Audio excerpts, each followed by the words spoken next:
Welcome વિદ્યાર્થી મિત્રો. Magnetic effect of current and મેગ્નેટિઝમના સેશન 6માં આપનું હાર્દિક સ્વાગત છે. આજનો આપણો એક સિંગલ અને નાનો ટોપિક પણ ઇફેક્ટિવ ટોપિક છે ચુંબકીય ક્ષેત્રમાં રહેલા વિદ્યુત પ્રવાહ આધારિત તાર પર લાગતું ચુંબકીય બળ.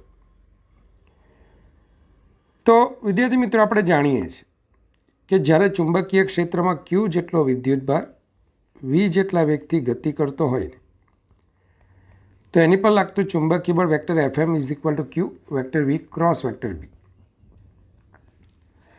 હવે જ્યારે કોઈ તારમાં પ્રવાહ વહેતો હોય, તારમાં પ્રવાહનું નિર્માણ થતું હોય, આઈ જેટલો પ્રવાહ વહેતો હોય, મતલબ કે ઇલેક્ટ્રોન્સ, ધાતુ પદાર્થની વાત કરીએ તો એમાં ઇલેક્ટ્રોન્સ પ્રવાહની વિરુદ્ધ દિશામાં વીડી જેટલા વેગથી ગતિ કરતા હોય. હવે જો તમે બાહ્ય ચુંબકીય ક્ષેત્ર લાગુ પાડો તો આ ચુંબકીય ક્ષેત્રની હાજરીમાં પ્રત્યેક ઇલેક્ટ્રોન બળ અનુભવશે. દાખલા તરીકે આપેલ આ કિસ્સાની જ વાત કરીએ તો વેક્ટર વીડી ક્રોસ બી તમે જોઈ શકશો કે આ દરેક ઇલેક્ટ્રોન FM જેટલું ચુંબકીય બળ અનુભવશે. હવે બળ કોણ અનુભવે છે? ઇલેક્ટ્રોન. પણ ઇલેક્ટ્રોન રહેલા ક્યાં છે? તારમાં. તો એનો મતલબ કે તાર પર પણ બળ લાગવાનું. આમ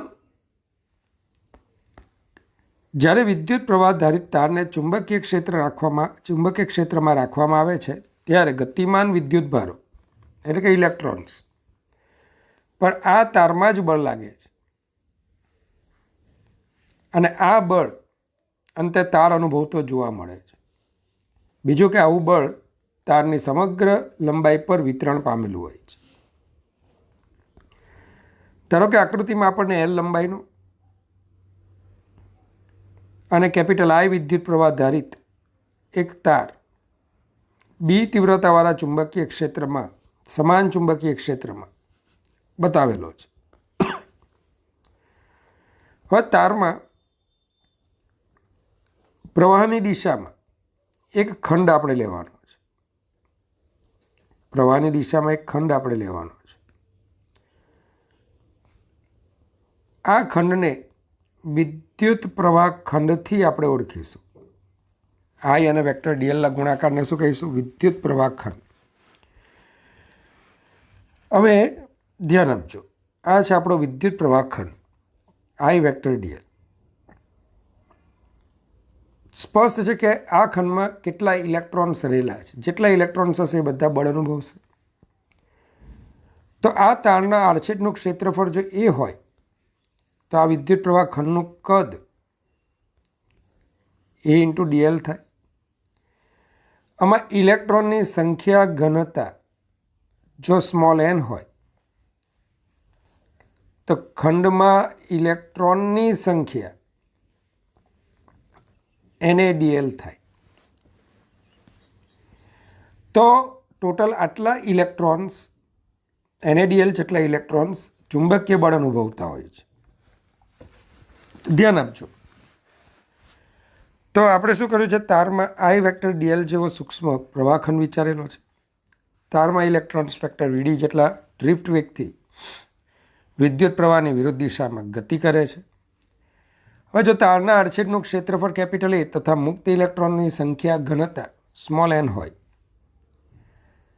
તો પ્રવાહનું સમીકરણ I બરાબર NaEVD થાય. એ તમને ખ્યાલ છે.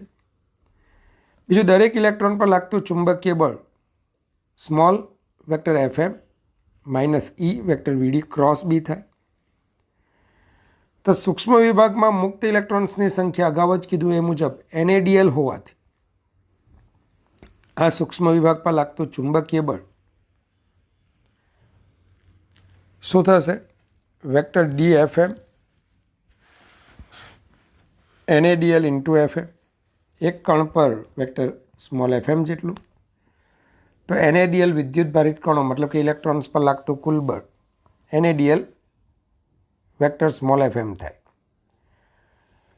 NaDl minus E vector VD cross B. તો D vector FM is equal to NaEDl vector VD cross B. ચલો હવે વેક્ટર ડીએલ એ પ્રવાહની દિશામાં જ આપણે લીધો છે. બરાબર જોજો, આ ખાસ જોવા જેવું છે. આ વેક્ટર વીડી છે અને આ વેક્ટર ડીએલ છે. હવે મારે ધારો કે આવું મને અહીંયા મળ્યું છે પરિણામ ડીએલ વેક્ટર વીડી.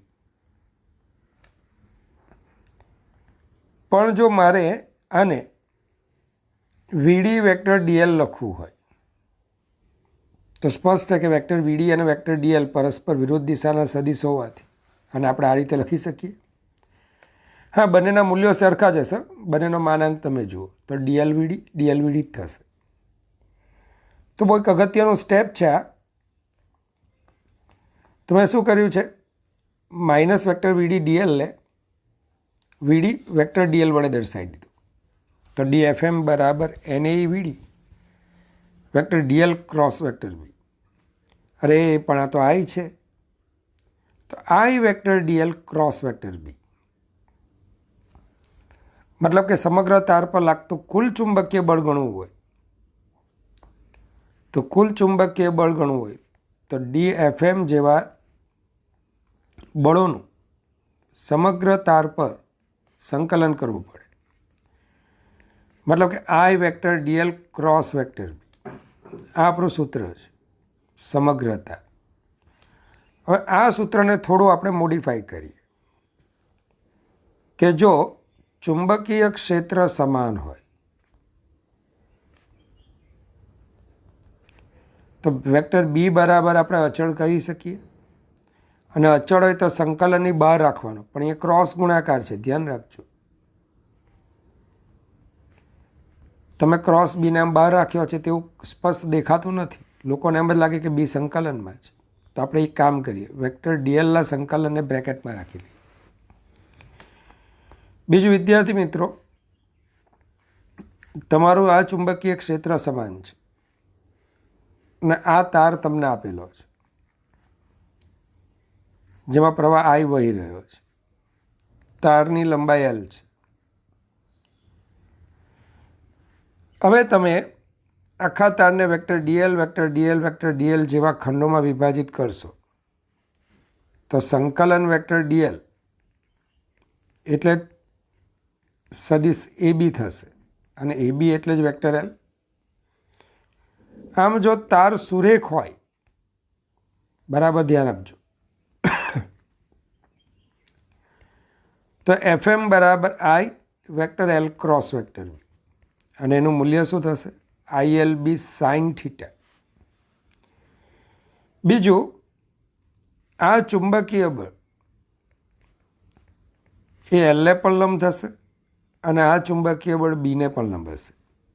ટૂંકમાં એલ અને બી બંનેને પરસ્પર લંબ સ્વરૂપે આ બળ રહેલું જોવા મળશે.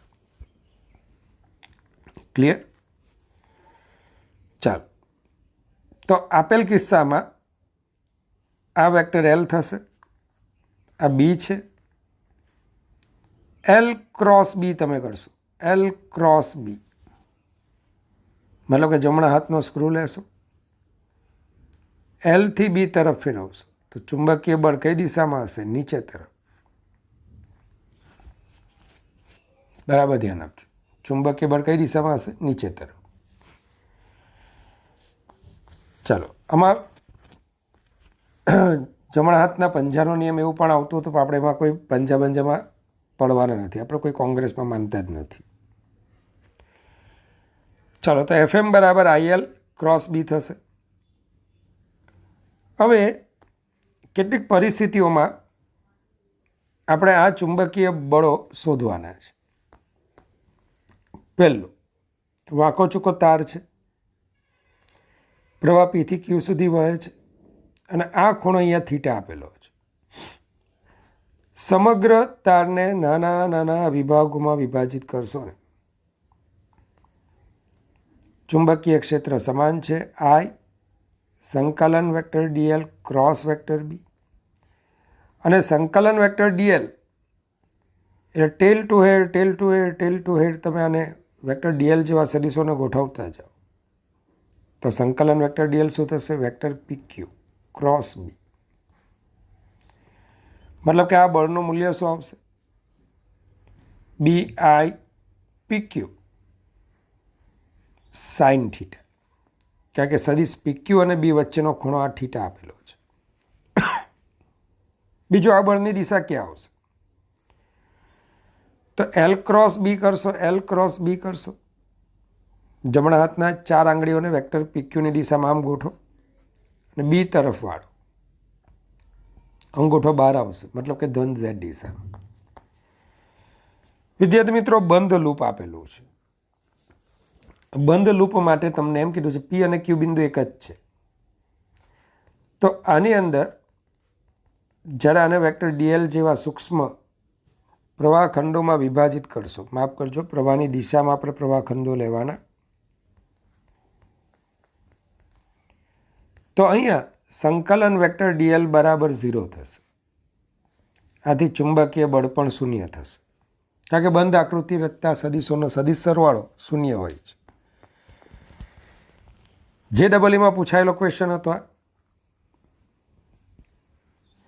કે તમને આ રીતે એક લૂપ આપ્યું છે. એકચ્યુઅલી ત્યાં 2 અર્ધવર્તુળાકાર હતા લૂપ, મતલબ કે આટલું અંતર R હતું, આ પણ અંતર R છે, માફ કરજો, ત્રિજ્યા R હતી, તો આ અંતર 2R, આ અંતર પણ 2R હતું JEE જ્યારે પૂછાયેલું ત્યારે. પણ અહીંયા PQ બરાબર લેમડા અંતર બતાવી દીધું છે. બહુ સિમ્પલ છે. તમે આને નાના નાના ખંડોમાં વિભાજિત કરો, ચુંબકીય ક્ષેત્ર સમાન છે. તો અહીંયા પણ સંકલન વેક્ટર DL બરાબર PQ થશે. મતલબ કે વેક્ટર PQ અને B પરસ્પર લંબ હોવાથી BI PQ sin 90 BI lambda. સદિશ સ્વરૂપે લખવું હોય તો I vector PQ cross vector B, I lambda I cap, કારણ કે વેક્ટર PQ ધન X દિશામાં, cross B minus K cap. ચલો, I cross K minus J, minus minus plus BI lambda J cap. મતલબ કે આ બળ ધન Y દિશામાં છે. અથવા સિમ્પલ જમણા હાથની 4 આંગળીઓને ઊભી રાખો PQ દિશામાં, અંદર તરફ વાળો, અંદર તરફ વાળો, તો અંગૂઠો ઉપર રહેશે, જે દર્શાવશે કે ચુંબકીય બળ ધન Y દિશામાં છે. અર્ધવર્તુળાકાર આવું લૂપ આપેલું છે. આ લૂપ માટે મેં અલગથી એક દાખલો કર્યો છે કે આવું અર્ધવર્તુળાકાર લૂપ આપેલું હોય તે કામ કરો. થીટા જેટલા ખૂણે ડી થીટા જેટલો સૂક્ષ્મ ખૂણો બનાવતો એક ચાપ લો. ચાપની લંબાઈ DL is equal two RD theta થશે. ચાપ બરાબર ત્રિજ્યા ગુણ્યા ખૂણો, ત્રિજ્યા R છે. હવે આના પર લાગતું બળ, તો બળ હંમેશા DL ને લંબરૂપે હશે અને બીને પણ લંબ હશે. તો અહીંયા DL દેખાય છે, તો DF આમ હશે. ચાલો, આ ખૂણો થીટા, તો આ ખૂણો પણ થીટા થશે. DFનો આ ઘટક DF cos થીટા, આ ઘટક DF sin થીટા. જેવો ખંડ અહીંયા Qથી થીટા ખૂણે છે તેવો Pથી પણ થીટા ખૂણે તમે આવો જ એક સિમિલર ખંડ લેશો. અહીંયા લાગતું બળ DF, એના ઘટકો DF cos થીટા અને DF sin થીટા ઘટકો પૈકી DF cos થીટા ઘટકો એકબીજાની અસર નાબૂદ કરશે. એટલે પરિણામી બળ ફક્ત કોને લીધે મળશે? DF sin થીટાને લીધે. હવે આકૃતિમાં દર્શાવ્યા પ્રમાણે અર્ધવર્તુળાકાર રિંગના પરિઘ પર DL બરાબર RD થીટા જેવા સૂક્ષ્મ ખંડો વિચારતા તેના પર લાગતું ચુંબકીય બળ BI DL થાય. કારણ કે DL અને B લંબ છે. DL આ દિશામાં છે સમતલમાં, જ્યારે B સમતલે લંબ છે. તો BI RD થીટા.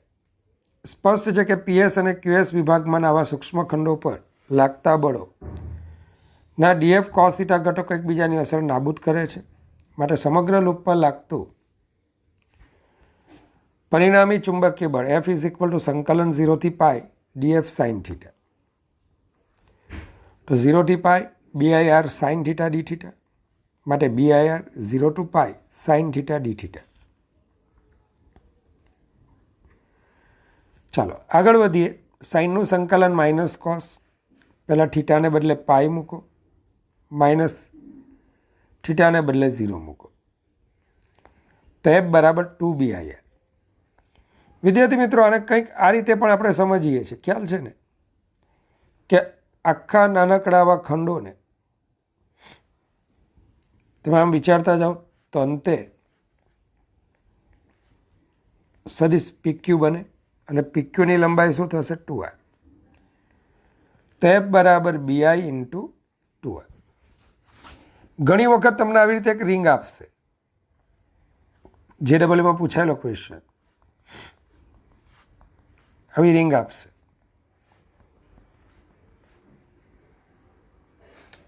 સમાન ચુંબકીય ક્ષેત્રમાં કેપિટલ R ત્રિજ્યાની આવી રિંગ ગોઠવેલી હશે. પ્રવાહ I વહેતો હશે.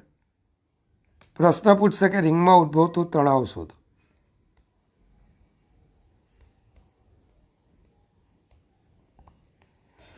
તમે બરાબર વિચારો ને તો આ રિંગના અડધો ભાગ, આટલા ભાગ પર લાગતું બળ ઉપર તરફ છે, ચુંબકીય બળ.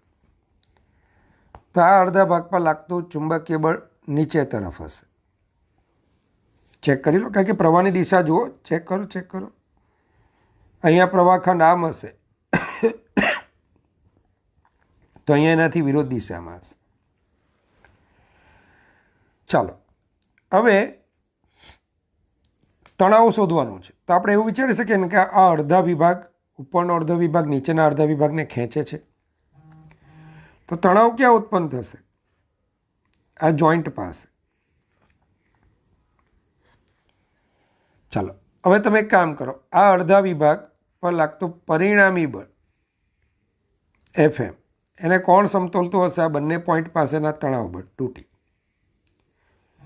ચાલો FM શું આવેલું? 2BIR 2T. તો T is equal two BIR. તો આ રીતે તમે તણાવ બળ ત્યાં શોધી શકશો. T is equal two BIR. ચાલો તો આગળ ફરી પાછા આવીએ. તો અહીંયા BI into PQ, vector PQ આ દિશામાં છે. PQ ક્રોસ B કરશો તો ધન Y દિશામાં આપણને ચુંબકીય બળ મળશે. બંધ માર્ગ છે, સંકલન શું થશે? 0. ચુંબકીય બળ 0. ચાલો વેક્ટર DL ટેલ ટુ હેડ ગોઠવતા જાઓ તો પરિણામી સદિશ વેક્ટર PQ બનશે. ચુંબકીય બળ હંમેશા બીને પણ લંબ અને PQને પણ લંબ, મતલબ કે આ દિશામાં હશે, અને એનું મૂલ્ય BI PQ હશે. ચલો આ કિસ્સો જુઓ. આ કિસ્સામાં વેક્ટર PQ આ દિશામાં, B પણ આ દિશા. તો એનો મતલબ કે PQ અને B એક જ દિશામાં હોવાથી થીટા 0 થાય, તો ચુંબકીય બળ 0 થશે. જ્યારે આવો કિસ્સો જોતા વેક્ટર PQ અને B લંબ છે, તો ચુંબકીય બળનું મૂલ્ય BI PQ sin 90, મતલબ કે BI લેમ્બડા થાય. ચાલો જમણા હાથની 4 આંગળીઓને PQની દિશામાં રાખીને B તરફ વાળો, તો આ બળ પૃષ્ઠને લંબ બહાર આવતી દિશામાં અર્થાત ધન Z દિશામાં થશે. તો BI લેમ્બડા KK. તો વિદ્યાર્થી મિત્રો બહુ ઇઝી છે, પણ આનો ઉપયોગ નેક્સ્ટ સેશનમાં બહુ કામનો છે. ચાલો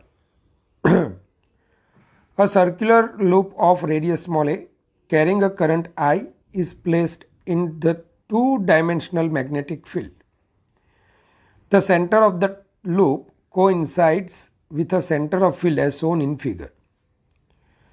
તો આકૃતિમાં સ્મોલ એ ત્રિજ્યાની HC વર્માનો પ્રોબ્લેમ છે. સ્મોલ એ ત્રિજ્યાની અને સ્મોલ આઈ વિદ્યુત પ્રવાહનું વહન કરતી એક લૂપ દ્વિપારિમાણિક ચુંબકીય ક્ષેત્રમાં રહેલી છે.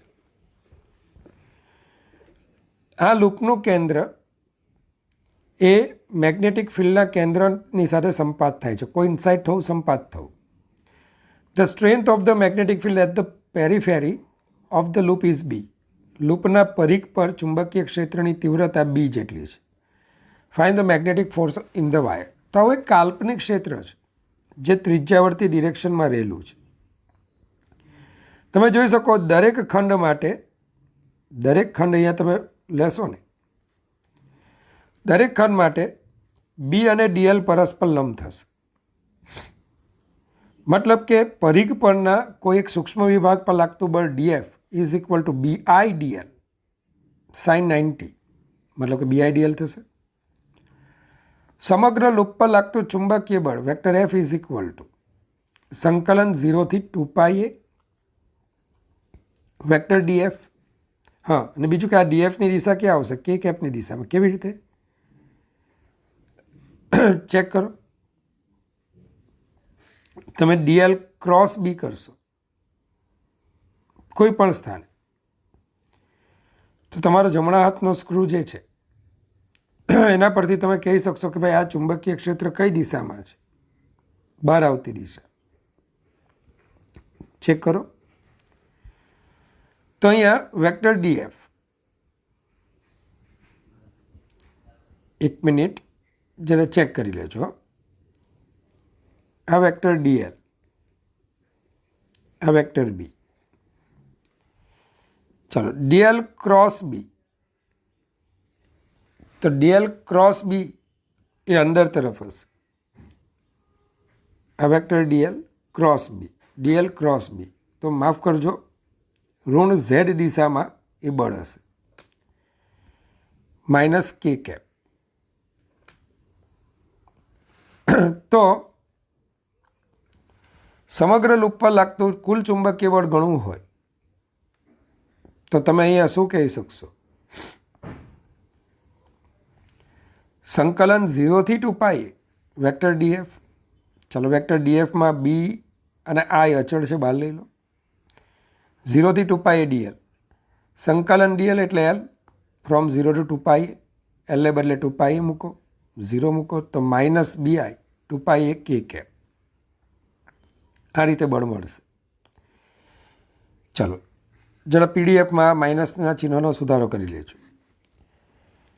એક્ઝામ્પલ છે અ હાઇપોથેટિકલ કાલ્પનિક magnetic field existing in a region is given by vector B is equal to B0 ER where vector ER denotes the unit vector along the radial direction. એક કાલ્પનિક ચુંબકીય ક્ષેત્રને આ રીતે બતાવેલું છે, જ્યાં ER એ ત્રિજ્યાવર્તી સદિશ છે. A circular loop of radius A carrying a current I is placed with its plane parallel to XY plane.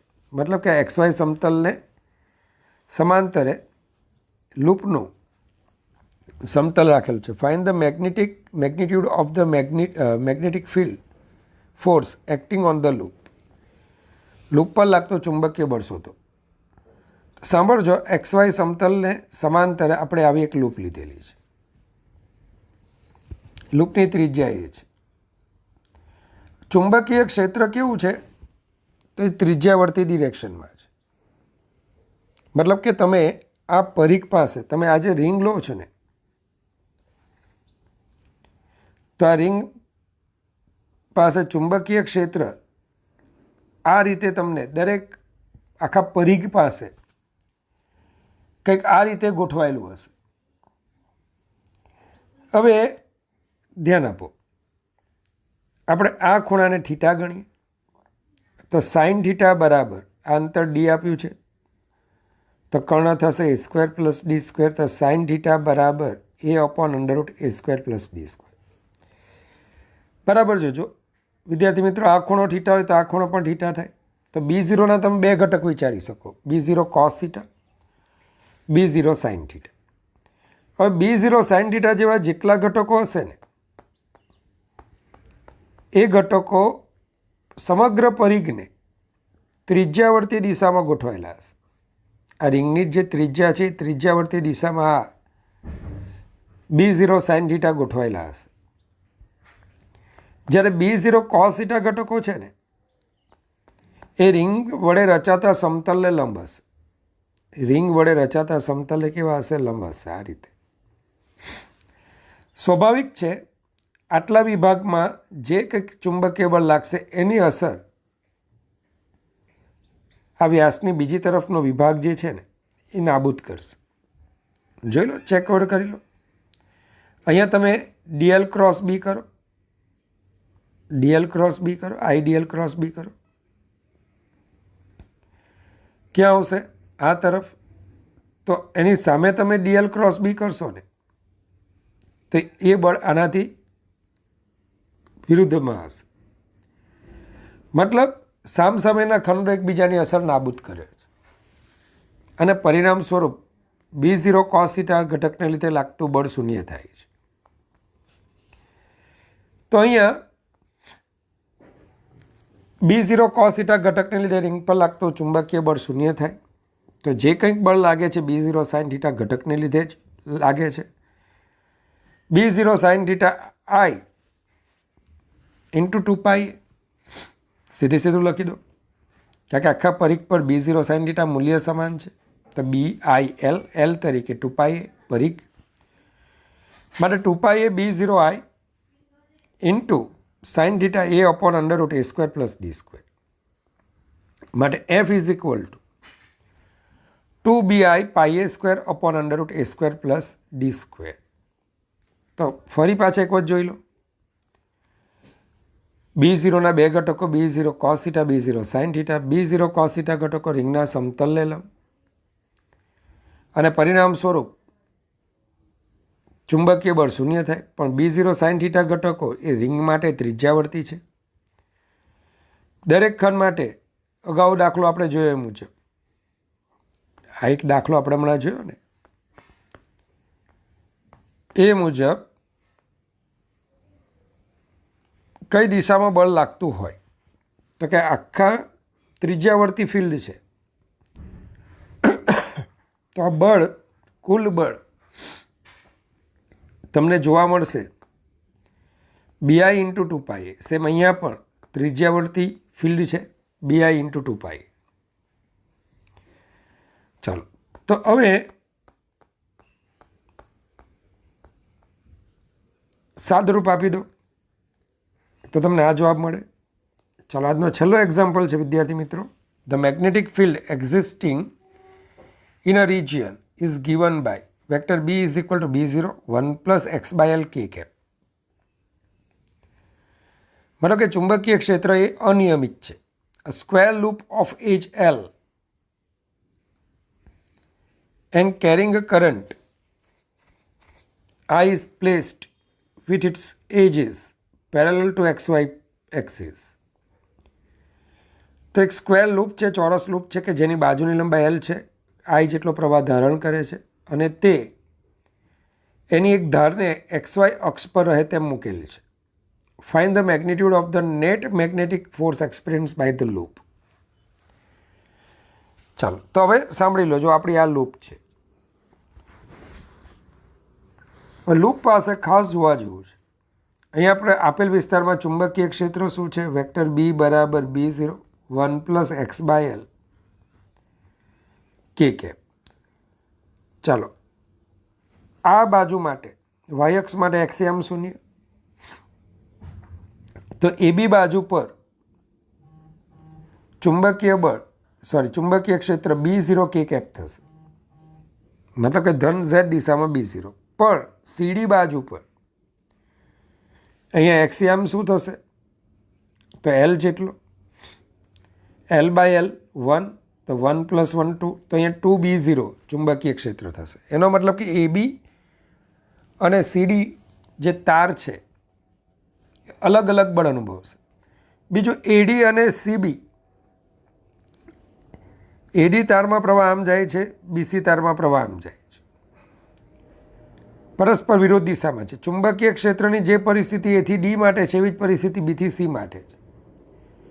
તો એટલું તો સ્પષ્ટ છે કે એડી તાર પર લાગતા બળની અસર બીસી વડે નાબૂદ થાય છે. તો બળો બાકી ક્યાં રહ્યા? ફક્ત અને ફક્ત એબી અને સીડી.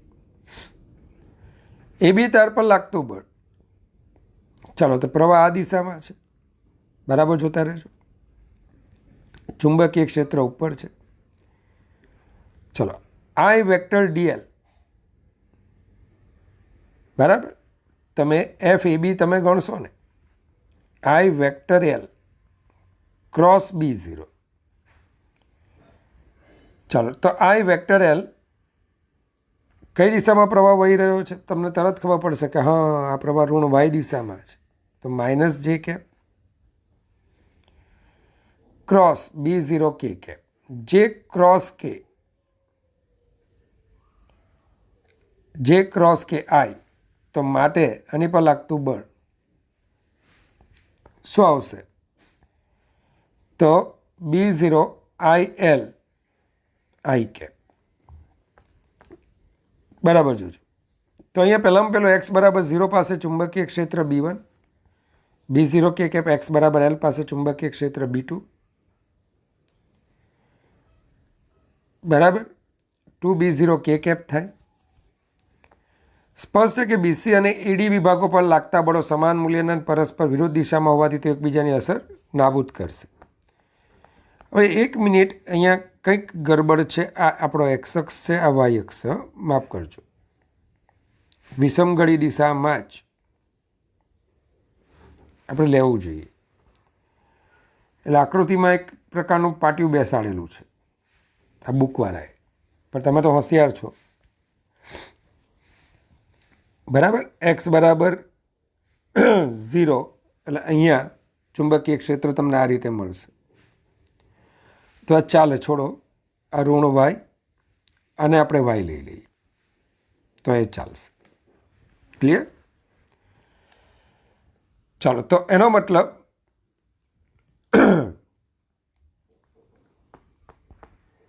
સ્પષ્ટ છે કે બીસી અને એડી વિભાગો પર લાગતા બળો સમાન મૂલ્યના અને પરસ્પર વિરુદ્ધ દિશાના હોવાથી તેઓ એકબીજાની અસર નાબૂદ કરે.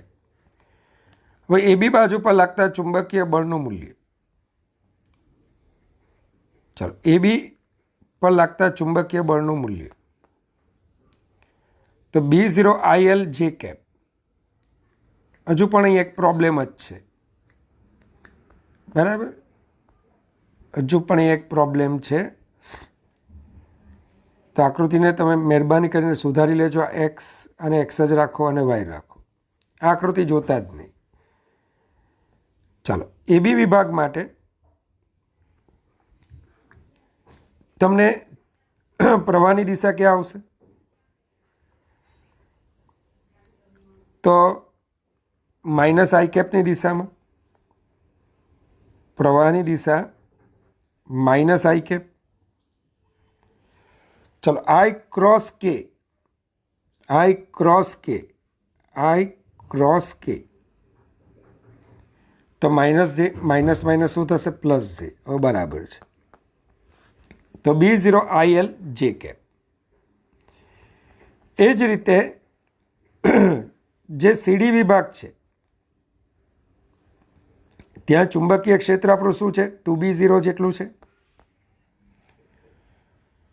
તો સીડી વિભાગ પાસે વેક્ટર F2 બરાબર શું આવશે? -2B0 IL જે કેપ. કારણ કે પ્રવાહની દિશા ઉલટાઈ ગઈ. એબી કરતાં સીડીમાં વહેતો પ્રવાહ પરસ્પર વિરુદ્ધ દિશામાં છે. એબીમાં આમ વહેતો હોય તો સીડીમાં એનાથી વિરુદ્ધ, પર ચુંબકીય ક્ષેત્રનું મૂલ્ય ડબલ છે. માટે સમગ્ર લૂપ પર લાગતું પરિણામી ચુંબકીય બળ vector F vector F1 + F2. સાદું રૂપ આપતા -B0 IL જે કેપ થશે, મતલબ કે બળનું મૂલ્ય B0 IL થશે. તો વિદ્યાર્થી મિત્રો, આવા સરસ પ્રકારના દાખલા છે અને ઇઝી જ પૂછાયેલા છે. મોટાભાગના આજના જ સેશનના દાખલો એન્ટ્રન્સના જ છે. તો થોડું ધ્યાન આપજો અને છેલ્લામાં થોડી આકૃતિ તમારે સુધારવાની છે, તો એ સુધારી લેજો. ચાલો, તો ભગવાન પાસે તમારે ઉજ્જવળ કારકિર્દીમાં તેના અનંત આશીર્વાદની હું માંગણી કરું છું. ભગવાન તમને સદાય હસતા રાખે. Good bye. Take care. God bless you infinitely all my students.